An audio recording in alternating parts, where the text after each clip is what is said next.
Assalamu alaikum. Welcome everyone.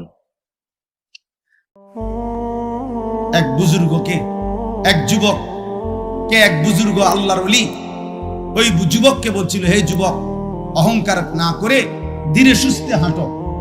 যুবক তখন বলছিল, এ মিয়া, আমা তারিফুনি, চেনেন আপনি আমাকে? আমি কে? কথা বলতেছেন। তখন ওই বুজুর্গ বলছেন, হ্যাঁ চিনি তো তোমাকে, চিনি। ওকে বলে, ও চিনি তোমাকে, তুমি হলা সেই মানুষ যার প্রথম শুরু ছিল দুর্গন্ধযুক্ত নাপাক একটু বীর্যের ফুটা। তোমাকে চিনি আমি, ও চিরেই মৃত্যুর মাধ্যমে যে হয়ে যাবে দুর্গন্ধযুক্ত একটা পচা লাশ। তোমাকে চিনি আমি, যে এই হায়াতটুকু নিজের পেটে প্রতিদিন চলাফেরা করতেছে, বহন করছে কিছু নাপাক পায়খানা। এই হলে তুমি বড়াই করছো কেন? তোমার আমি চিনি না? তুমি তো দুর্গন্ধযুক্ত নাপাক এক বীর্যের ফোঁটা ছিলা, আর চোখ বন্ধ হলেই তুমি হয়ে যাবা দুর্গন্ধযুক্ত পচা লাশ। আর পেটে এখন তোমার আছে দুর্গন্ধযুক্ত কিছু পায়খানা। যার শুরু মাঝখান শেষ সবই দুর্গন্ধ, তার আবার অহংকার কিসে? তার আবার অহংকার কিসে? একজন বিশ্ববিখ্যাত খলিফা ছিলেন হযরত ওমর ইবনে আব্দুল আজিজ রাহমাতুল্লাহি আলাইহি, ইসলামের পঞ্চম খলিফা। তিনি বলতেন, মাঝে মাঝে কবরস্থানে গিয়ে হযরত ওমর ইবনে আব্দুল আজিজ কবরের দিকে তাকাইয়া বলতো, ইয়া মাউতু মাযা ফাআলতা বিল আহিব্বা, হে মৃত্যু, হে কবর, আমার বন্ধুদের সাথে তুমি কি করেছো? আমার আপনজনদের সাথে তুমি কি করেছো বলো তো? আইনাল আহবাব, আইনাল আসদিকা, আইনাল জুল্লাস, আইনাস সাম্মাত। অর্থ হলো, আমার বন্ধুরা কোথায়, আমার আত্মীয়রা কোথায়, আমি যাদের সাথে বসতাম তারা কোথায়, আমি যাদের সাথে রাত গল্প করতাম তারা কোথায়? তো হযরত ওমর ইবনে আব্দুল আজিজ বলতেন, কবর আমাকে ফিরাইয়া বলে যে আমি তোমার বন্ধুদের হাত পাও, চোখ, নাক, কান, প্রতিটা গিরা, প্রতিটা জোড়া একটা একটা করে খুলে ফেলছি, আর এই মাটির সাথে রেজা রেজা করে মিশায় ফেলছি। অতএব প্রিয় ভাই, লম্বা করার আর দরকার নেই, এই অল্প কথাই মূল কথা, মূল বক্তব্য এটা। আল্লাহ তাআলা বলেন, আমাদেরকে মনে করাই দিছে, বান্দা নাফরমানি করো না বান্দা। ওয়ালাকাদ খালাকনাল ইনসান, আমি বানিয়েছি। প্রতিটা মানুষকে কে বানিয়েছেন বলেন? এরপরে আল্লাহ বলেন, ওয়া না'লামু মা তুওয়াসবিসু বিহি নাফসু। আল্লাহ তাআলা বলেন, দ্বিতীয় কথা মনে করাইছে যে বান্দা, তোমার অন্তরের গভীরে, একদম ভিতরে, অন্তরের গভীরে যদি একটা গুনাহের কুমন্ত্রণা, খারাপ কাজের, আল্লাহর একটি নাফরমানির চাহিদা তৈরি হয় অন্তরের গভীরে, এখনো প্রকাশ পাও নাই, এখনো বলো নাই, এখনো করো নাই, শুধু তোমার অন্তরে তৈরি হইছে, আল্লাহ বলে, বান্দা আমি সেটাও জানি। জানে? কথা বলেন না, আল্লাহ জানেন? অবশ্যই জানে আল্লাহ। আমাদের অন্তরের গভীরে যেই কল্পনা, ওয়াসওয়াসা, কুমন্ত্রণা, আল্লাহ সেটাও জানে। তাহলে এখানে চোখের গুনাহ আল্লাহ জানে, কানের গুনাহ আল্লাহ জানে, হাতের গুনাহ আল্লাহ জানে, পায়ের গুনাহ আল্লাহ জানে। যিনি অন্তরের গভীরে কোনো কল্পনা করলেও জানে, তো বাহিরের গুনাহ তিনি জানবে না? 3 নাম্বার, আল্লাহ তাআলা বলেন, ওয়া নাহনু আকরাবু ইলাইহি মিন হাবলিল ওয়ারিদ। আল্লাহ তাআলা তৃতীয় নম্বরে বলতেছেন, বান্দা মনে রেখো, এটা এমনি দেখাই, এই যে আমাদের শরীরে প্রথম এই যে পশম, এগুলা, এরপরে চামড়া, এরপরে গোশত, এরপরে রক্ত। এই রক্ত যে মানুষের শরীরে সার্কুলেশন হয়, মানে রক্ত চলে, রক্ত কিন্তু প্রত্যেকটা রক্ত যেটা জেনে এনেই থাকে না, এটা চলতে থাকে, সার্কুলেশন হয়, রক্ত প্রবাহিত হয় শরীরের মধ্যে, স্যালাইনের নলের মতো স্যালাইনের তারের মতো মানুষের রক্তের সাথে সূক্ষ্ম থেকে সূক্ষ্ম শিরা উপশিরা আছে, রগ রেশা আছে, যেগুলো মানুষের সারা দেহের রক্ত সঞ্চালন করে। কোনো একখান দিয়ে যদি ওই তার ছিঁড়ে যায় স্যালাইনের নলের মতো, তাহলে কিছুক্ষণ পরে ওই মানুষটা মৃত্যুবরণ করবে, নির্জীব হইয়া গিয়া। তো আল্লাহ তাআলা বলেন, চামড়ার ভিতরে, পশমের ভিতরে চামড়া, চামড়ার ভিতরে গোশত, গোশতের ভিতরে রক্ত, রক্তের সাথে যেই শিরা উপশিরা, তোমার রগ রেশা যেটার দ্বারা রক্ত প্রবাহিত হয়, আল্লাহ বলে, বান্দা মনে রেখো আমি তার চাইতে বেশি তোমার কাছে। তুমি আমারে ফাঁকি দিবা কেন? তুমি আমাকে ফাঁকি দিবা কেমনে বান্দা? আমি তো তোমার ঘরের বারান্দায় থাকি না, আমি তো তোমাকে গ্যারামে থাকি না, আমি তো তোমাকে জেলায় থাকি না, আমি তো তোমার শরীরের রক্ত প্রবাহিত শিরা উপশিরা, আমি তার কাছে থাকি, আমারে আড়াল করবা। এই তিনটা কথা। আরেকটু, তাহলে তিনটা হলো। এক নাম্বার, আল্লাহ আমারে মনে করাই দিছে, আনিস আমি তোমাকে সৃষ্টি করেছি। দুই নাম্বার, আল্লাহ আমাকে বলতেছে, আনিস তোমার অন্তরের গভীরে যেই কথা আসা যাওয়া করে, কল্পনাগুলো আমি জানি। তিন নাম্বার, তোমার রক্তের শিরা উপশিরায় আমি আল্লাহ তাআলা তার চাইতে বেশি কাছে আছি। এবার চার নম্বরে আল্লাহ বলেন, ইয ইয়াতালাক্কাল মুতালাক্কিয়ানে আনিল ইয়ামিনে ওয়া আনিশ শিমালি কাঈদ। আল্লাহ বলে, বান্দা চার নম্বরে মনে রেখো, 24 ঘন্টা তোমার ডানে এবং বামে আমার দুইজন ফেরেশতা আছে। আছে? কথা বলে না? আছে তো? ওরা লিখছে। এই চারটা হল। 5 নাম্বার, মা ইয়ালফিজু মিন কাউলিন ইল্লা লাদাইহি রাকীবুন আতীদ। আল্লাহ বলে, বান্দা তারা তো দুইজন আছেই, অতিরিক্ত আরেকজন ফেরেশতা আছে যে তোমার এই দুই জবান, মানে দুই ঠোঁটের মাঝখানে যে জিহ্বা, এই জিহ্বা দিয়ে তুমি যা বলো, যখন যা বলো, যা করো, 24 ঘন্টায় তুমি যেই শব্দটাই বলো না কেন, উচ্চারণ করো না কেন, ভালো মন্দ, উপকারী অপকারী, জিকির দাও করো আর গালি দাও, আল্লাহ বলে এই জিহ্বা দিয়ে যা বের হয়, আল্লাহ তাআলা বলেন আমার আরেকজন ফেরেশতা তোমার মুখের প্রতিটা উচ্চারণ লিখে রাখে। এই কয়টা হলো? 5টা। কয়টা? 1, আমি তোমাকে সৃষ্টি করেছি, তোমার থেকে যাইবা কেমন? 2, তোমার অন্তরের গভীর বিষয়টা আমি জানি, আমার থেকে লুকাবা কেন? 3, আমি তোমার রক্ত প্রবাহিত শিরা উপশিরা তার চাইতে বেশি নিকটে আছি, তুমি আমাকে লুকাবা কেন? 4, আমার দুইজন ফেরেশতা 24 ঘন্টা তোমার পাশে আছে, তুমি তাদের ফাঁকি দিবা কেন? 5, আমার একজন ফেরেশতা তোমার জবানের সমস্ত উচ্চারণ লিখে রাখতেছে, তাকে আড়াল করবা কেন?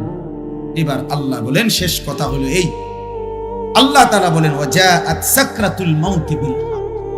বান্দা এই আমি দেখতেছি, আমি জানি, আমি তোমার কাছে আছি, আমার দুইজন ফেরেশতা, আমার একজন পৃথক জবানের কথা লেখার ফেরেশতা, এই পুরা তত্ত্বাবধানের ভিতরেই আমি আল্লাহ তোমারে জানিয়ে দিলাম, তুমি কাজে লাগাও বা নষ্ট করো হায়াতটাকে, আমল করো কিংবা নাফরমানি করো, আনুগত্য করো আর অবাধ্যতা করো, তুমি মনে রাখো এই অবস্থাতেই একদিন তোমার ওয়াজাআত সাকরাতুল মাউত বিল হক, সত্য সত্য কাজে লাগাও আর বরবাদ করো, একদিন সত্যি সত্যি তোমার মৃত্যু যন্ত্রণা চলে আসবে, মৃত্যুর সময় হয়ে যাবে।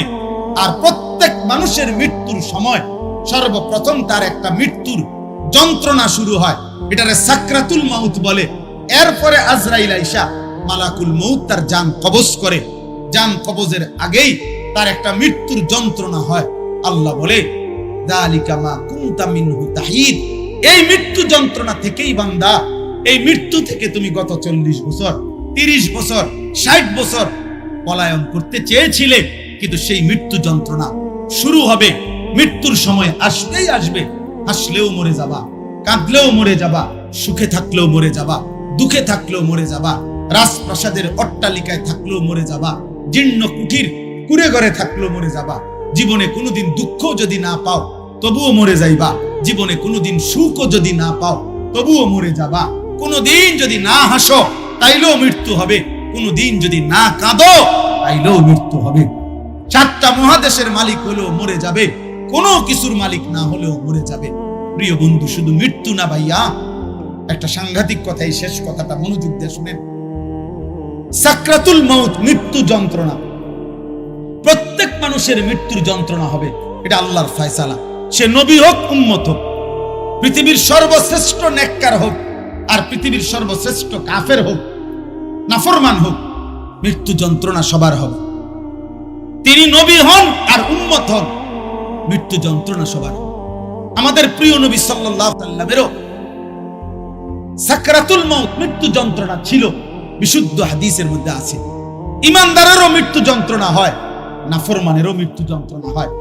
বাকি একটু পার্থক্য হইল, ঈমানদারের মৃত্যুর যন্ত্রণা যখন শুরু হয়, খোদার কসম, ঈমানদার তখন খুশিতে আনন্দে উৎফুল্ল হয়ে যায়, আর দিল দিয়া তখন ভাবে আমার বন্ধুর সাথে মোলাকাতের সময় হয়ে গেছে। গত 40 বছর আমি যারে ডাকতাম দিবানিশি, আমার সেই মহান মাওলা, আমার মালিকের সাক্ষাতের টাইম হয়ে গেছে। এজন্য মুমিনের মৃত্যু যন্ত্রণা তার কাছে আনন্দকর, আনন্দকর, মজাদার, তৃপ্তিদায়ক। কারণ সে বুঝে এবার আমার মাহবুব, এবার আমার মাওলা, এবার আমার আল্লাহর সাথে আমার সাক্ষাৎ। কিন্তু প্রিয় ভাই, আমি এই কথাটাই শুধু বুঝাইতে চাই।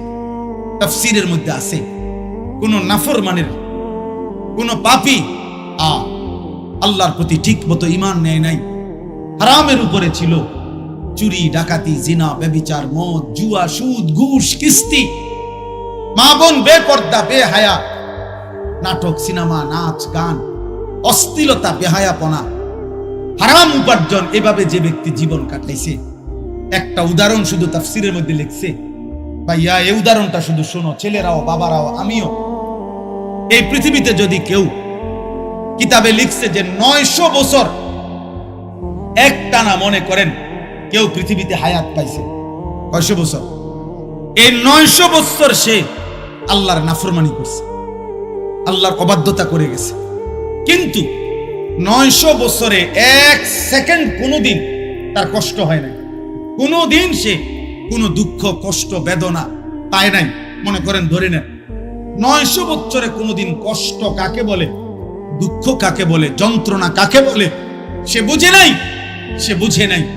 তার কসম, তাফসীরের মধ্যে লিখছে, এমন ব্যক্তি 900 বছর টানা নাফরমানি করে কিন্তু কোনোদিন যে এক বিন্দু কষ্ট পায় নাই, ওই ব্যক্তিরও 900 বছর পরে যখন মৃত্যুর যন্ত্রণা শুরু হবে, আল্লাহর কসম, কসম খোদার, তাফসীরে লিখছে 1 সেকেন্ডের মৃত্যু যন্ত্রণা শুরু হলেই ওই নাফরমান তার 900 বছরের দুনিয়ার বেঁচে থাকার হায়াত, সুখ আর আনন্দ 1 সেকেন্ডেই ভুলে যায়। কবরের আযাব পরে, জাহান্নামের আযাব পরে, হাসরের আযাব তো পরে মিয়া। এই মৃত্যু যন্ত্রণার 1 সেকেন্ডেই সে তার সুখের দুনিয়া সব ভুলে যাবে। এজন্য 60 বছরও যদি নারী দেখো, ছবি দেখো, হারামের উপরে থাকো, হারামখোর, মৃত্যুর প্রথম সেকেন্ড তোমার দুনিয়া ভুলাই দিবে।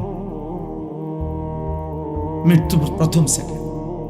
ঈমানদারের মৃত্যু যন্ত্রণাই যেখানে ভয়ানক, নাফরমানের মৃত্যু যন্ত্রণা কেমন?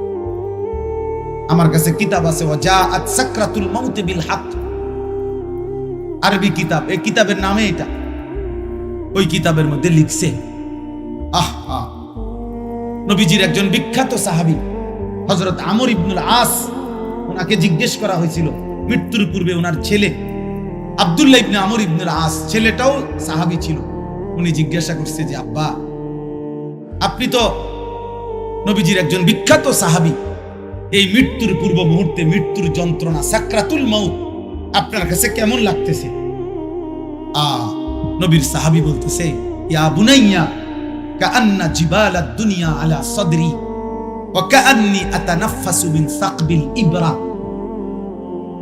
সাহাবী বলে, বাপ ছেলেরে আমার, মৃত্যুর এই পূর্ব মুহূর্তে সাকরাতুল মউত, মৃত্যু যন্ত্রণাটা আমার কাছে মনে হচ্ছে এই পৃথিবীর সমস্ত পাহাড় আমার বুকের উপরে চাপা দিয়ে রাখছে। কাআন্না জিবালাদ দুনিয়া আলা সাদরি, আর আমি যেন একটা সুইয়ের ছিদ্র দিয়া, সাকবিল ইবরা, সুইয়ের ছিদ্র দিয়া আমি যেন নিঃশ্বাস নিতেছি। আমার কাছে মৃত্যু যন্ত্রণা। হযরত নূহ আলাইহিস সালাম 950 বছর দুনিয়াতে ছিলেন, ঈমানদার নবী। ওই কিতাবে লিখছে, নূহ নবীকে মৃত্যুর পূর্বে জিজ্ঞেস করা হয়েছিল, যখন ওনার মৃত্যু যন্ত্রণা শুরু হয়েছে, ওনারে বলছিল যে, হে নবী নূহ, আপনি দুনিয়াতে কতক্ষণ ছিলেন, কতদিন ছিলেন দুনিয়া? উনি বলছে, আমার মনে হইতেছে এক ব্যক্তির একটা ছোট্ট ঘর ছিল, যেই ঘরের 2টা দরজা, এক দরজা দিয়ে ঢোকে, আরেক দরজা দিয়ে বাইর হয়। উনি বলেন, আল্লাহর কসম, আমার মনে হয়েছে আমি যেন দুনিয়ার হায়াতে এতটুকু ছিলাম যে এই ব্যক্তির এই ঘরের এই দরজা দিয়ে ঢুকছি আর ওই দিকে এই কদ্দুর আমার মনে হয়েছে। অথচ কয় বছর? উনি বলতেছেন আমার কখন সাকরাতুল মউতের সময়। প্রিয় ভাই, নবীর যদি হয় এমন, সাহাবার যদি মনে হয় এমন, তো তোমরা যারা নামাজ পড়ছো না দোস্ত, তোমাদের কি মনে হবে? হারামখোর আপনার কি মনে হবে? এই সুদখোর, কিস্তিখোর, হারামখোর,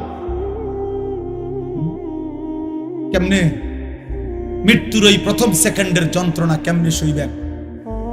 আম্মা জান আয়েশা রাদিয়াল্লাহু তাআলা আনহা বলেন, রাসূলুল্লাহ সাল্লাল্লাহু আলাইহি সাল্লাম সাকরাতুল মউতের সময় নবীজি সাল্লাল্লাহু আলাইহি সাল্লাম বারবার পানি দিয়া নিজের হাত মুবারক, নিজের চেহারা মুছতেছিলেন আর বলতেছিলেন, আল্লাহুম্মা আইন্নি আলা সাকারাতিল মউত। নিষ্পাপ নবী, মাসুম নবী, এক যাররা যার কোনো গুনাহ নাই, সেই নবী, রাহমাতুল লিল আলামিন নবী, তিনি আল্লাহর কাছে বলতেছিলেন মৃত্যুর পূর্বে, আল্লাহ, মৃত্যুর এই যন্ত্রণার মুহূর্তে আপনি আমারে সাহায্য করেন। নবীজির দোয়া, এটা বিশুদ্ধ হাদিস। নবীজি বলতেছিলেন, বারবার কালেমা পড়তেছিলেন, লা ইলাহা ইল্লাল্লাহ ইন্না লিল মাউতি সাকারাত। আল্লাহ, আপনি ছাড়া কোনো ইলাহ নাই। আল্লাহ, মৃত্যুর বড় যন্ত্রণা, মাওলা, মৃত্যুর বড় যন্ত্রণা। আপনি কে? আমাদের কি হবে ভাই? এই শেষ আমার, শেষ আমার। চাচারা, বাবারা, হ্যাঁ, আপনার আমল আপনি ঠিক করেন। 60 বছর বিড়ি খাইতে খাইতে কবরে যাইবেন, একটা গরু জবাই করে গেরাম খাওয়াইয়া আমনেরে বেহেশত দিয়ে দিব। হ্যাঁ, 41 দিনের দিন গেরাম খাওয়াইয়া 3 গরুর রূপে বর করে আমনে বেহেশতে যাইবেন গা। কি ভাবছেন চাচা? মস্কারি নাকি? আখেরাত মস্কারি, আখেরাত খামখেয়ালি। আমনের 60 বছরের সুদ, আমনের 60 বছরের কিস্তি, আমনের 60 বছরের বিড়ি, আমনের 60 বছরের গালি, আমনের 60 বছরের টেলিভিশনের নাচ গান, আপনার 60 বছরের নাটক সিনেমা দেখা, আপনার 60 বছরের চা দোকানের আড্ডা, 40 দিন পরে মানুষ 200 মেহমানদারি কইরা খালাস করলো, খালাস। খামখেয়ালি, হ্যাঁ, খামখেয়ালি মনে করছে আখেরাত। আখেরাতকে আমরা খামখেয়ালি মনে করছি। অসুবিধা নাই, মানে আমরা মনে করছি অসুবিধা নাই, আমার ফুতাইতে আছে, গরু জবাই করে গেরাম খাবাই, গরুর ফিডও বার করে উনি ব্যস্ত যাবো। হ্যাঁ, গরুর পিঠে করে ব্যস্ত চলে যাবে। দয়া করে ভাবতে শিখেন, দয়া করে ভাবতে শিখেন, দয়া করে ভাবতে শিখেন। আপনার ঈমান, আপনার আমল, আপনার সেজদা। আমি প্রত্যেক দিন বলি, আজকে ওই শেষ কথা বলে গেলাম। আমি অসংখ্যবার এই কথা বলি যে বাপ ভাই, দুনিয়ার ঘর আমনে একা না হইল, আমনে পুরা শেষ করতে না পারলো অসুবিধা নাই, যে দূর পারেন রাইখা যান, বাকিরা আইসা করবে। হয়তো দাদা বিট বাঁধা গেছে, বাপে আইসা হয়তো ছাদ ডালাই দিছে, এরপরে ফুতে আইসা চারিদিকের ইট গাইতা রুম দরজা জানালা সব ঠিকঠাক করে এখন থাকে। এরকম হইতে পারে যে 3 পুরুষ মিল্লা একটা বাড়ি হয়তো ঠিক করছে, মাটির উপরের দুনিয়ার ঘর তো এটা সাজাইতে পারে এমন। কিন্তু আমার শেষ কথা, কবর নামের ওই ঘর, মাটির নিচের যেই ঘর, আপনার ঘর যদি আপনি না সাজাইয়া যান, খোদার কসম আমনের ফুত নাতি সাজাবে না। গরুর গোশত আর ফার্মের মুরগা দিয়া, পাঙ্গাস মাছ দিয়া আমনের কবর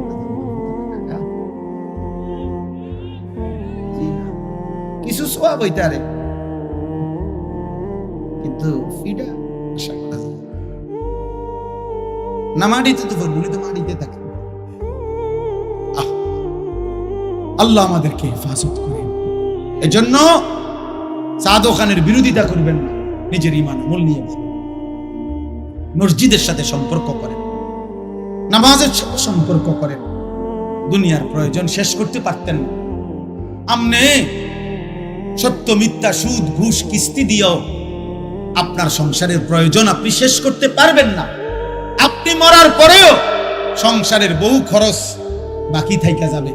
আমনে মরার 6 মাসের মাথা দেখবেন আমনের ঘরে সোফার কোনা ভাঙ্গা গেছে, জানালার গ্রিল নষ্ট হইয়া গেছে, দরজার সিটকারি খুলিয়া গেছে, বাথরুমের প্লাস্টিকের দরজা ইডি ভাঙ্গা টুকটুক হয়ে গেছে, জুরজুর হইয়া গেছে। এগুলা নাই। অনেক কিছুই আবার করতে হবে সন্তানরা। কাজে দুনিয়া, আপনি আপনার বিবি বাচ্চার দুনিয়া শেষ করতে পারতেন না, ওরা আবার করতে হবে। তো কাজে কেন মিথ্যা বললেন? কেন সুদ খাইলেন? কেন কিস্তি নিলেন? কেন হারাম খাইলেন? কেন ওজনে কম দিলেন? বিনিময়ে পরিবারের অভাব তো দূর করতে পারলেন, ফাঁকি দিয়া নিজের আখিরাতটা নষ্ট করলেন। অতএব দয়া করে প্রত্যেকেই নিজ হায়াতে, যার হায়াত আছে যতক্ষণ, সুযোগ আছে ততক্ষণ, এখন তওবা করেন, এখন চোখের পানি ফেলেন, এখন কাঁদেন, ইনশাআল্লাহ বরকত হবে। আল্লাহ তাআলা আমাদেরকে তৌফিক দান করেন, আল্লাহ তাআলা আমাদেরকে কবুল করেন। আজকের এই মাহফিল আল্লাহ তাআলা বরকত দান করেন। যাদের ভালোবাসায়, যাদের আয়োজনে এই মাহফিল, মসজিদওয়ালা সকলকে আল্লাহ তাআলা মাফ করে দেন। আমার কিশোর ছেলেরা, একজনও যদি বুঝে থাকো ভাইয়া, সবাই একসাথে বদলাবে না, আমরা এটা জানি বাপ, কিন্তু আমার অনুরোধ রইল নওজোয়ান তোমাদের কাছে, দয়া করে তোমরা প্রত্যেকেই নামাজ পড়ো, গুনাহ ছাড়ো বাপ, মোবাইলের ছবি, নারীর নেশা কমাও বাপ। যে চাহিদা আল্লাহ দিছে, আল্লাহ সেটা পূরণ করে দিবে। পেটের খিদা যিনি দিছেন, তিনি খাবারেরও ব্যবস্থা করছেন। পানির তৃষ্ণা যিনি দিছেন, তিনি পানিরও ব্যবস্থা রাখছেন। অতএব লজ্জাস্থানের চাহিদা যিনি দিয়েছেন, হালাল স্ত্রী তিনি ব্যবস্থাও করে দিবেন। তুমি সবর করো, কুত্তার মতো, জানোয়ারের মতো পরের নারীর দিকে হা করে তাকায় থাকো না বাপ। এই জীবন একদিন তোমারে জাহান্নামেই নিয়ে যাবে, একদিন ধিক্কৃত করবে। কোন নেশাখোর, গাঁজাখোর, কোন জিনাখোর, কোন ব্যভিচারী, কোন লম্পট চরিত্রহীনকে পৃথিবী কোনোদিন 100 কোটি বছর পরেও পৃথিবী তাকে কোনোদিন সম্মানের সাথে স্মরণ করবে না, তাকে লানতেই দিবে, অভিশাপ।